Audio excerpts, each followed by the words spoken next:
Good afternoon, everybody. Welcome. This is the first perspective session that we've had in the bid room by Tyndall.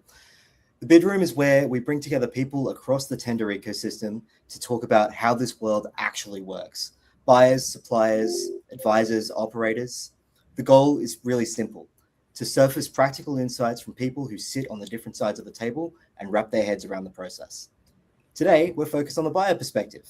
A lot of discussion around tenders tends to focus on writing better bids or how suppliers should structure their submissions.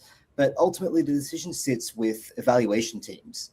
Understanding how those decisions are actually made is where the real learning is meant to be. So today, we're really fortunate to be joined by Stephen Livett. Stephen spent many years on the procurement side of major organizations. I'll let Stephen tell you a little bit more about his experience in a second, but he's worked as head of group procurement at Woolworths, now currently leads procurement at UTS. So Stephen, over to you. Yeah, hi Freddie, thanks for inviting me to join the room today. Look, as you said, my procurement background goes back to probably 20 years. I've always been in the buying game. The first decade would have been very much on the private sector, retail, food retail. So at Woolworths for a long time in Australia, back in the UK at Tesco's.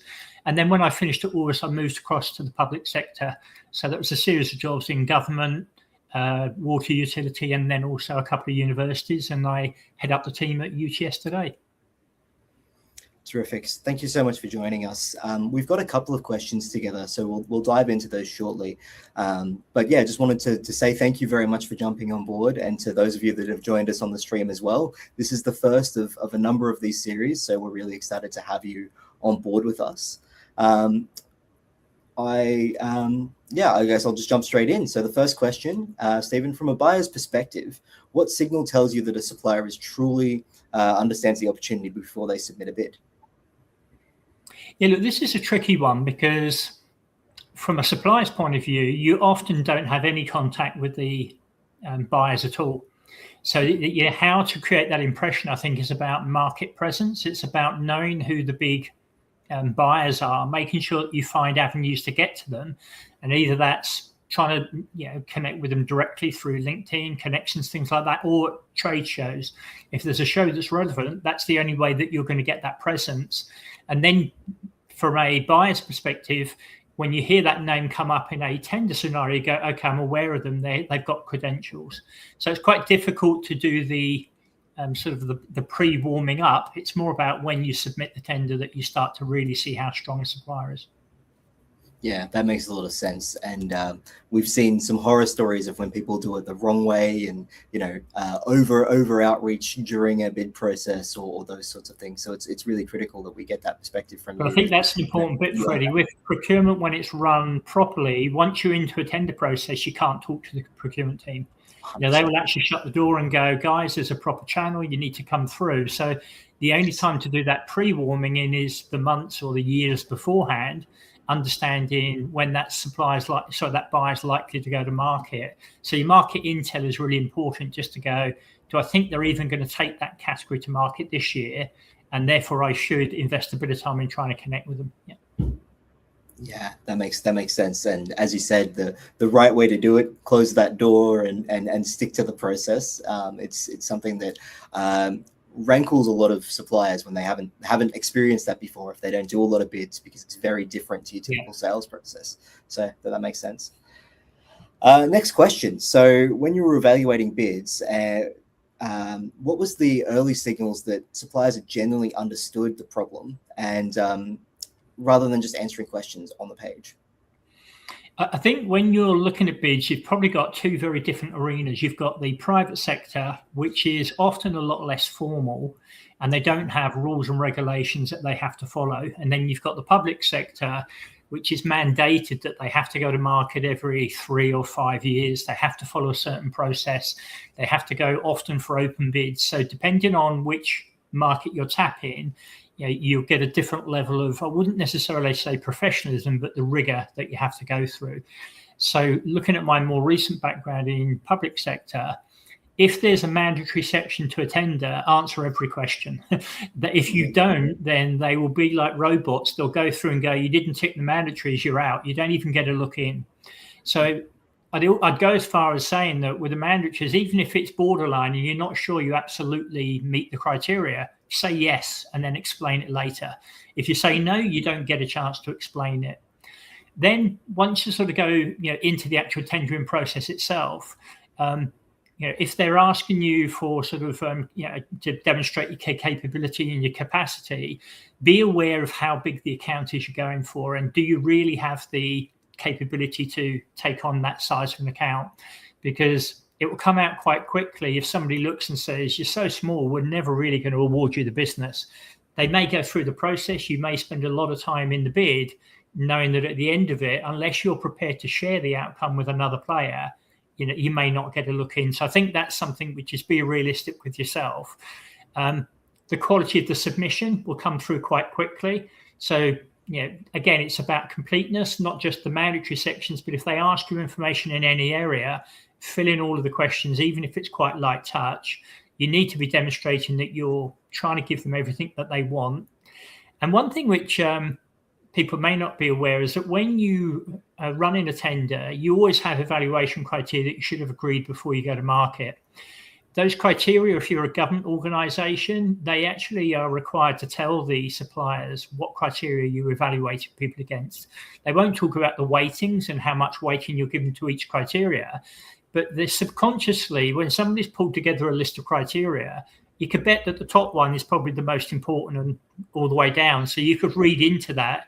If somebody gives you a list of 5, you've probably got them ranked in order without knowing what the weightings are. But follow those criteria and make sure you're answering to what they're asking for. The more you talk about other stuff, it's just fluff. They won't really read into it. They're looking for you to answer the questions that they've put in the pack. So a bit like an exam, you've got to answer it precisely. Yeah, absolutely. That makes a lot of sense. And I think the evaluation criteria point is salient. Something that we do a lot of coaching and work with bidders on is how do you not only meet the criteria, but make sure that's built into most of your answers so you continue to demonstrate that point. And I think that makes a lot of sense. One thing, Freddie, I would add to that, and suppliers won't want to hear it, but price is absolutely critical. So you're looking going, surely it can't be a race to the bottom. But to be honest, it often is. And yes, you have qualitative measures that say how good is somebody, but if your price isn't there, you won't get to that shortlist stage. So really understand where the market is and make sure that you're competitive, even if you're not the cheapest. And to be honest, I mean, I would argue that go as aggressive as you can, because once you're in and you've got an account, you can then work out ways of making other revenue. Yeah, that land and expand process is very key. So that makes a lot of sense.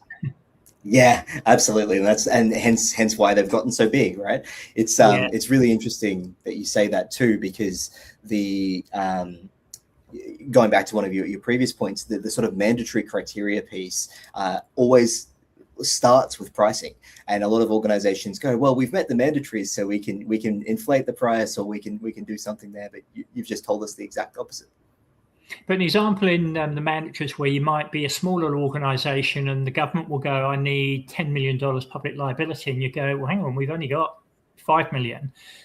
Put yes, I've got 10 million. Even if you haven't. And then when it gets to the actual tender, you'd say, I'm prepared to increase my limits with my insurer if I win the account. And you actually probably would. You can weigh up whether you really want to, the cost of doing that. But you wouldn't go, oh, no, I haven't got it, because then you'll just get blocked. Absolutely. I'm going a bit off script here off some of the questions, but just one point on that is we see a lot of people chucking their hat in the ring and going, oh, I'll bid for this because I can, because we're close. Is it fair to say that the sort of creativity part and the broader evaluation happens after the mandatories are met? So you really have to make sure you are able to deliver, and then you can get a bit creative around your storytelling once you've locked those in. Yeah, 100%. Because, like I say, there'll be sometimes an administrator receiving all the responses and filling in the mandatory section. And if you do an open bid and there are dozens of people applying because it's a government open bid, you've got to find a way to screen them out. And the way to do that is to have very tough mandatory questions. So, level of insurances. But in particular, you'll see government tenders where they'll say, have you worked with a client in our industry with a turnover of more than $20 million before? And if you can't say yes to that, then you're not going to get through. So this is the bit about being honest, but maybe slightly loose with the truth on what you say yes and no to, knowing that you'll get screened out. But if you do say yes and you can't deliver it, you'll have to explain a lot later. Yeah, absolutely. It's always that battle, especially for earlier stage organizations. So the next question that we've got here is, what do the strongest suppliers do differently even before the tender is released? I think it's a little bit back to what I was saying, is that the strongest suppliers would only go for tenders that they know they've got a fighting chance in. They would do the market research. The really smart ones will have business development managers that would actually know when contracts are expiring. So I know when I used to work with electricity retailers, at Woolworths, we were one of the biggest electricity consumers, at a huge number of stores. The retailers knew when our contract was up. So they would be contacting me in the months before that, just to sort of find out when we're going to market, so that they could prepare their team and be ready to, to put a team up so that they could actually give a decent bid. So if it's a really big account, you've got to go, how do I find out what that contract end date is? And it's not as hard as you think. One is business development guys keeping good notes, but the other one is in government within New South Wales, there's a thing called a GIPO register, which is where they have to publicly disclose all their contracts. So any material contract is listed there. So if you were able to use a bit of Googling or whatever and go in and go, can I find out when they're all expiring? You've got a list then of all the big accounts and when they're coming up. And you'd almost be able to forecast and plan ahead. And I think that's what some of the big accounts do. So if it's repeat work like cleaning tenders, security guards, some of the IT, but less so, some of those services and operational tenders, they have a finite date and they're required to go to market every 3 or every 5 years, find out when they are. So the good suppliers, they do that market research and don't waste their time just lobbying people, not knowing when they're actually going to go out. Yeah, absolutely. That makes a lot of sense and speaks to, I suppose, the cut above and when you're in those industries. We have a saying internally that tendering is sales and marketing, and one of the best things that I've seen a team do is track their lost bids, understand when that contract is up for their next renewal, and really stay on top of that. But then also gain an understanding outside of the procurement and the bid process of, what's changed since the last time you went to market, get a feel for those sort of things so they can be in the best position to win down the line. I think the other thing, Freddie, you have to sort of think about is private sector don't have any need to publish anything. So you don't know when they're going to market, but also much more importantly is they don't have to do an open tender. So they get quite lazy and they'll just go, we're going out on this category. We know who the 6 big players are. And actually we'll go out to the big 6 players again. They don't know who the other guys are, the new entrants, the people that are emerging with new innovation. They should. A good procurement team should do the market research, but they're busy. They haven't got time to do it for every category. If you're one of those outliers that goes, how do I get in to be listed with the other 6? You need to try and find out when they're going to market. And then you actually just happen to drop in a note to, I wouldn't go just to the procurement team because they've got lots on. You need to find the stakeholder within the organization that will actually name you and make sure that procurement includes you in the tender. So it's really homework all over. Yeah. It is, and I think that stakeholder engagement is key. Not only the individual that owns that department, particularly from either from a public sector or private sector perspective, but maybe a couple of levels above. Make sure that you understand what's relevant and you have those open conversations. I know when I was selling to government, I do that very frequently. You go after not only the director, but you go to the Director General, you have those conversations so that you're aware as quickly as possible so that you are included in those conversations, because often, receiving a cold bid kind of puts you behind the process.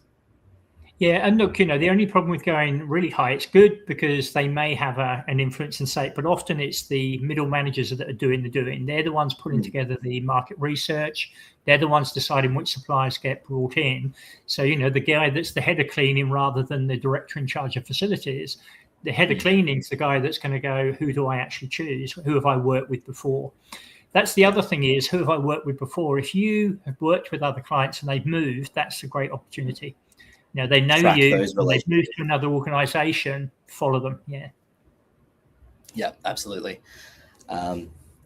I'm just having a look at these. I think we've answered the next question there. So I might move on to when you were evaluating submissions, what were there situations where it was obvious a supplier shouldn't have bid in the first place, maybe even outside of those mandatories? Yeah, look, I mean, I think it's back to that capability and capacity. Can you, if you're looking at big accounts, can you really take on that account? So, we recently at the university were running a cleaning tender, and there was a supplier that actually in all quality aspects got really, really good recognition. Everything they did was right, but they were never going to be able to operate at the level the university needed. They would never be able to get the pool of cleaners, the supervisors, the managers to be able to actually run that bid. So they did come back and ask the question, why didn't we win it? And it wasn't actually about how good they were. It was about their sheer size. So I think that's the sort of things you look at and go, have they got either the geographical location? Have they got the supply chains in place? Can they meet the volumes that we need? Because as much as they might claim it, what I would do as a procurement lead was often be looking at the size of a supplier and going, we're going to be 80% of their business. We don't want to be 80% of their business. They're too dependent on us. So you want actually to be a smaller part of a good company, not the bigger part of a small company. And that's a reality check. Yeah. Yeah, and that's huge. I've seen so many bids be put together where, it's if we win this, we'll do, we'll grow our team in this area, we'll do these things. And you don't want to be almost responsible for that and the broad makeup of that work from a procurement perspective. But if you're a small supplier and you actually do have the capability and you genuinely have that growth plan and you can really convince them, but you have to be able to live and breathe it afterwards. Would still go for the bid if you know that you're genuinely prepared to grow, but it has to be the commitment and the investment has to be there. Yeah, and something more tangible than we will do this.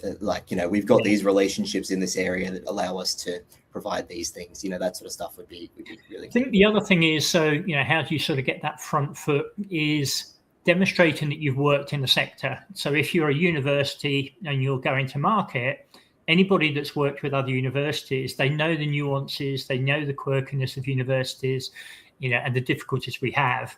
But the fact you've done that means, okay, I think you get it. You understand how we work. If I'm working at Woolworths and you've worked with one of the other big retailers, the IGA or Coles, I go, okay, a different issue there, which is whether I want you working with a competitor and me. But actually, if you understand my sector, I know that you know what's coming. So that really is, there's that credibility piece there. And every tender will ask for reference checks. They won't necessarily follow them up, but they'll ask you who your biggest 5 customers you've worked with in a similar role in a similar industry. So if you haven't got that, you're probably not going to succeed very often. Yeah, absolutely. And for those smaller teams that maybe don't have some of those, something I've found is including staff members who've done that previously. So if you've got an operational lead who's worked in a big retailer, being able to speak to that at least on a staff level, if not at a company. Yeah, that's a really good angle. You may not as a company have held that client, but your account manager has. He can live and breathe that. Yeah. Yeah, absolutely. It's always very interesting. A question on the other side of the table a little bit now. So what signs make it clear that a vendor is simply filling a slot rather than looking for something that's actually competitive? Yes, I think, the amount of detail that they're putting into their answers and whether they're really not very accurate. So a large amount of data that's waffly and fluffy comes across very quickly. Procurement people haven't got time for that. And the people scoring the tenders, the procurement guy coordinates it, but the stakeholders scoring it. You'll get tired quite quickly if you don't see succinct, precise answers. So, then it comes through quite quickly that you're just trying to find something to put in the boxes. But you do need to do the completeness. You need to fill in every category or every question being asked, and also in the order that's being provided. So I think, in how you make it easier for the procurement team and the people scoring is you follow the directions you're given, you answer every question. You don't go over the top on how much you provide. And even if you feel we're going to send in a marketing brochure to go with it to show how good we are, unlikely that it will get read. So I think, when I know that somebody's just ticking the boxes is when they've not answered it properly or it's inaccurate, or quite often you wouldn't think it, but their pricing submission doesn't add up. we ask you to put it in an Excel format, and you just embed it in the Word document. So we can't copy and paste it very easily. And you just go, yeah, it's getting too hard. Yeah, it's that apples to apples comparison on your end when you're fielding 100 different. Yeah, of course, that makes a lot of sense. So where do suppliers tend to lose marks without realizing it? Are there parts of the response where they pay closer attention, where you pay closer attention than people expect? Yeah. So look, I think let's go back to evaluation criteria. If you've been lucky and they've given you that, or they will always give you an opportunity to ask questions, and you can ask the question, what are your evaluation criteria? They'll come back and show you what they are. Government, very often, they will go value for money. You need to be 50% of the cost.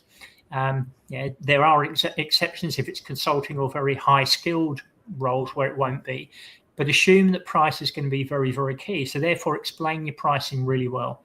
Make sure that it's clear what you're saying and that you've read the way they want you to quote it and provided it in that format. Then on the other criteria, it will be, very often that capability question, who else have you worked with? Who have you got in your teams that you're going to be putting on the account?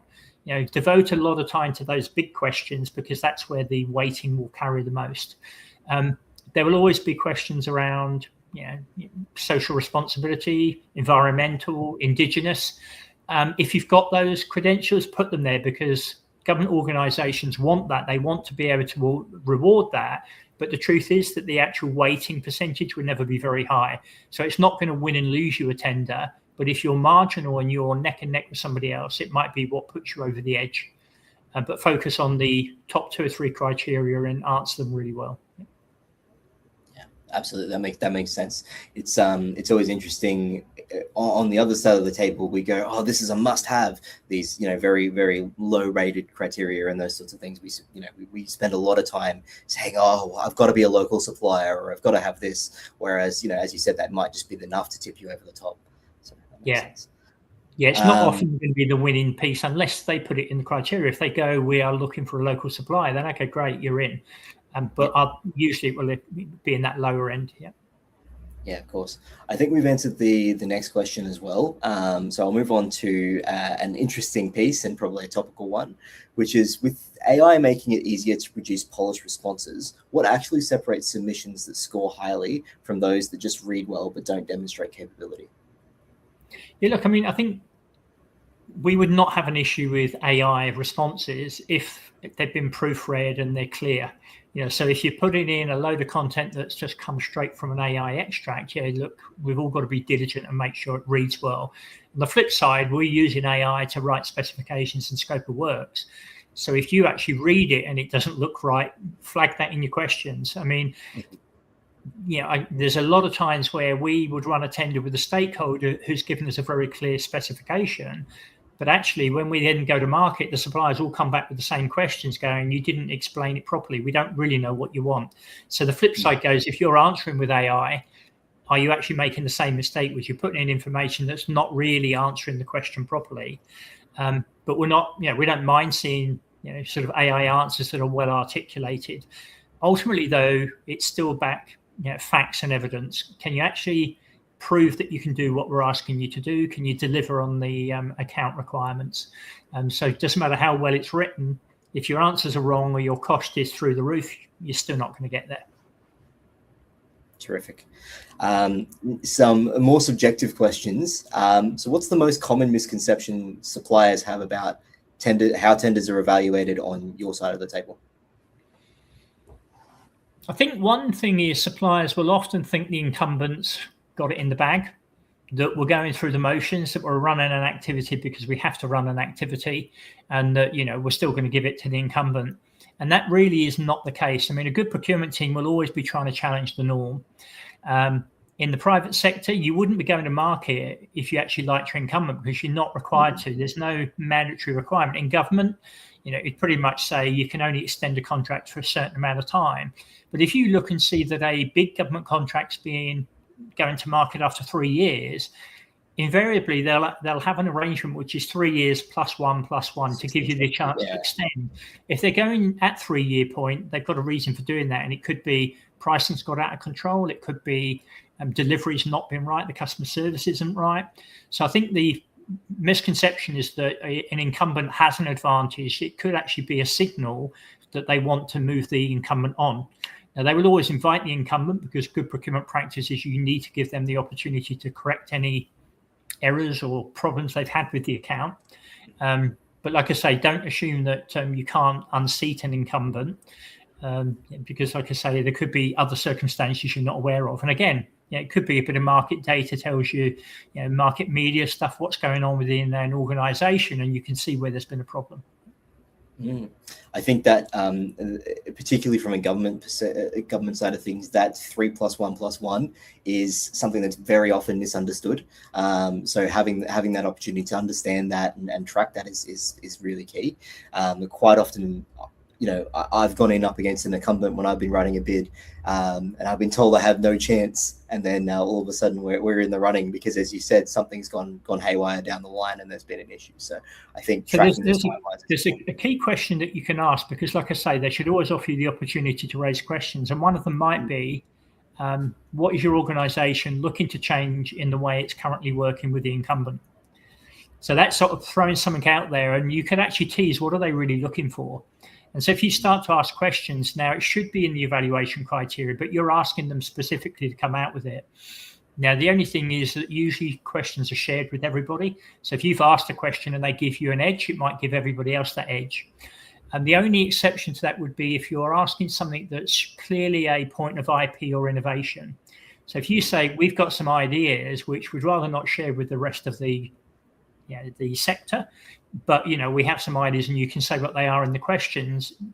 Is this something that you're open to discussing? At least you know whether you should push that innovation button hard or whether they've got a closed shutter and they're not really looking to change their model. But I think that's, I'm always looking for change where there's somebody comes up and says, we could shake up the whole market. Okay, tell me how. What would you do differently? And, especially if you're somebody like a Woolworths, we were always changing the market and the way we did things, the supply chain. And we were so big that we could actually set the new ways of working, i.e. getting rid of plastic bags at one point, things like that. You could do things that other people couldn't do. So look for, people will be looking for that innovation. Yeah, that's really interesting. Do you have any other suggestions on how people could maybe try to unseat the incumbent? Well, I think it's... if you look at what the incumbent's doing and you've asked that question, which is, are they, you have to say exactly, but they're doing anything wrong? That would be the first thing. The other one is, if you had the time, is looking at the incumbent and have they won other big accounts? Because what could happen is they maybe run an account and they take the A team and put it on the new account and the B team stays with the old organisation. If you see that's going on and that somebody else has been very prolific in winning other tenders, then you may have a chance there because they spread themselves too thin. So it's something we do see definitely happening. Yeah, that's fascinating. It's something that we don't think about a lot when trying to win work, but definitely it would be a clear sign. A bit more of a fun one. Is there something that you wish bid teams would do that would make your life easier? Look, to be honest, the more you can make it easy, not just to win the bid, but actually to service the account afterwards, it will keep you in the running because everybody's time poor. And, what we really want is that you answer the questions the way they're answered. You deliver the service when you win the way you said you're going to deliver it. And then everybody's happy and it keeps moving. So I think the key bit would be, yes, come up with new ideas, but answer all of the basic questions. Because if I've got a set of criteria, I've got to tick all of those before I can look at the nice innovation and what you're doing differently. So get the basics right. If we ask you to fill it in with a limited number of words to an answer, stick to the limit if it's not word restricted. If we ask you to fill it in on an Excel spreadsheet because we're going to cut and paste into a master spreadsheet, if you don't do that, it won't go against you, but it would just be annoying.